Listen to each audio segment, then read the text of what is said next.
Okay. Good morning, everyone. Thank you for joining me to discuss a critical issue in public administration and social welfare. Today, I am presenting the Guardian Connection. This proposal is more than just a set of slides. It is a dedicated framework designed to address the harrowing reality of childhood sexual victimization. Our mission is to strengthen household structures by applying rigorous, evidence-based methodology. We believe that by reinforcing the domestic environment, we can effectively mitigate risks and create a safer world for our children. As we walk through this 10-minute presentation, I will outline the scale of the problem, the research backing our approach, and the specific objectives we have developed to protect the most vulnerable members of our community. Let us begin by looking at the broader social context of this crisis. Childhood sexual victimization, or CSV, is not an isolated incident or a rare occurrence. It is a prevailing social phenomenon that cuts across every demographic, regardless of socioeconomic status or location. Current research estimates that there are over 300,000 cases annually in the United States alone. That is a staggering number that represents a profound failure in our current protective systems. Our program specifically focuses on children between the ages of 5 and 12. This age group is uniquely vulnerable. At this stage of development, children are naturally trusting, and their social sphere is almost entirely home-centric. They rely heavily on adults in their immediate environment, which makes the domestic structure our first and the most important line of defense. Understanding this vulnerability is key to understanding why the Guardian Connection focuses so heavily on the home. To understand the urgency of this intervention, we must look at the probabilities. Statistically, 1 in 4 girls and 1 in 3 boys will be targeted for sexual abuse before they reach adulthood. These aren't just numbers, they represent lives that will be irrevocably changed. The impact of this victimization is long-lasting and devastating. Adult supervisors face a four-fold increase in the likelihood of developing PTSD. Beyond that, the trauma often manifests as chronic depression, substance abuse, and a significantly higher risk of re-victimization later in life, along with a couple of other things. When we fail to protect a child, we aren't just failing them in the moment, we are potentially setting them up on a path of lifelong struggle. Our goal is to break this cycle by intervening before the abuse can occur, shifting our focus from reactionary measures to proactive prevention. One of the most significant variables in victimization risk is the family dynamic. Our research identifies specific household structures that correlate with different levels of vulnerability. For instance, single-parent households and children in kinship or foster care arrangements often face higher risks. This isn't due to a lack of love, but rather potential gaps in consistent supervision or the introduction of non-relative partners into the home environment. On the other hand, stable married biological households often serve as a promotive, protective factor. This stability provides a consistent layer of shared observational and emotional support that acts as a natural deterrent. By identifying these dynamics, we can better tailor our outreach to support families that may lack these inherent buffering factors, ensuring every child has access to a secure domestic shield. The Guardian Connection is not based on guesswork. It is grounded in rigorous evidence-based methodology. We rely heavily on the analysis of the long scan dataset provided by the National Data Archive on Child Abuse and Neglect. This is a quasi-longitudinal secondary data source that allows us to track how risk factors evolve through different developmental stages. By looking at these long-term trends, we can see exactly where the buffering factors are most effective and where the system is failing. This data-driven approach allows us to move beyond anecdotal evidence and build a program that is scientifically sound. It ensures that our interventions are targeted, efficient, and most importantly, effective in reducing the actual incidence of victimization across the developmental lifespan of the child.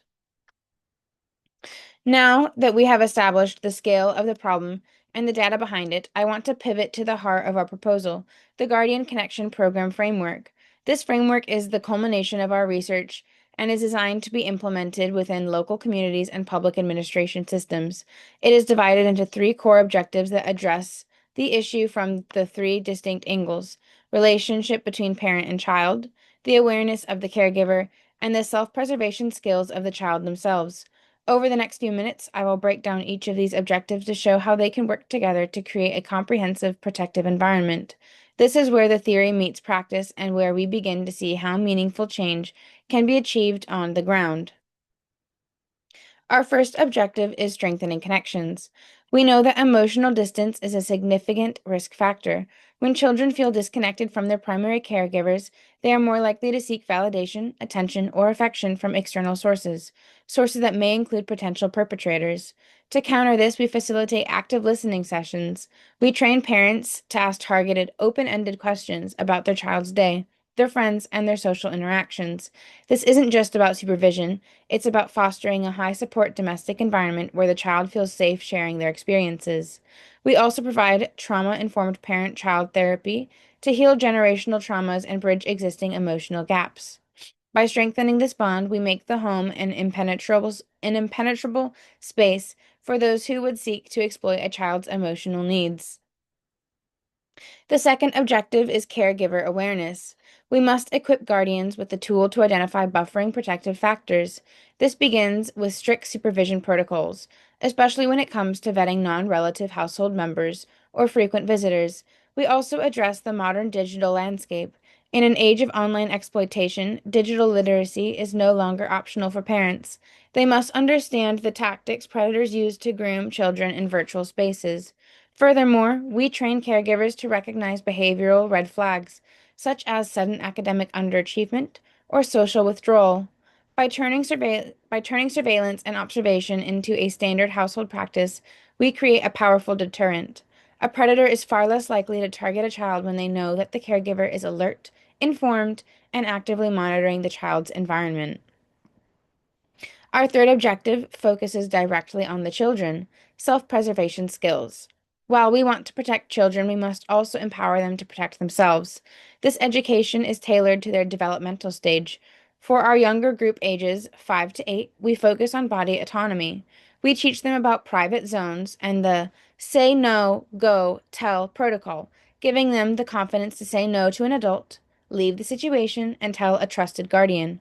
As they grow into the 9 to 12-year-old range, the education shifts to more complex issues like sexual coercion, digital manipulation, and identifying power imbalances by giving children the vocabulary and the permission to identify inappropriate behavior.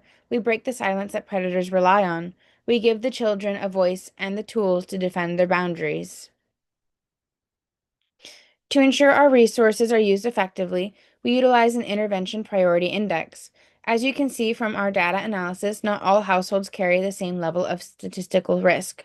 Our targeting strategy, derived from long-scan secondary data, prioritizes outreach to foster care and single-parent households. These groups represent the highest vulnerability in our study. By focusing our primary efforts here, we can make the largest impact where it is needed most. This doesn't mean other households are ignored, but it does mean that our most intensive resources, like direct therapy and specialized caregiver training, are funneled toward the environments where the buffering factors are most critical. This strategic allocation of resources is essential for any public administration program that aims to be both fiscally responsible and socially effective. As we look toward the projected impact of the Guardian Connection, I want to share a quote that captures the research of our work. Research by Kenya Myers at the University of Central Florida emphasizes that by proactively applying meaningful intervention to at-risk families, we shift the responsibility back to the community and guardians, creating a protective shield for the most vulnerable. This is the core philosophy of our proposal. We are not just trying to stop a crime, we are trying to build a community that is inherently protective. When we empower guardians and educate children, we aren't just creating a temporary fix. We are building a sustainable culture of safety. This shift in responsibility is what will ultimately lead to a measurable reduction in victimization rates and a healthier future for the next generation. In conclusion, reducing victimization is a collective effort. It requires the cooperation of public administrators, community leaders, and, most importantly, the guardians themselves. The Guardian Connection provides the roadmap, but it will be the people on the ground who will make it a reality. On this final slide, you will find our program inquiry email and essential crisis contact numbers, including the National Helpline and the 988 Crisis Line. We must ensure that these resources are not just available, but known to every family in our community. I want to thank you for your time and your attention to this incredibly important topic.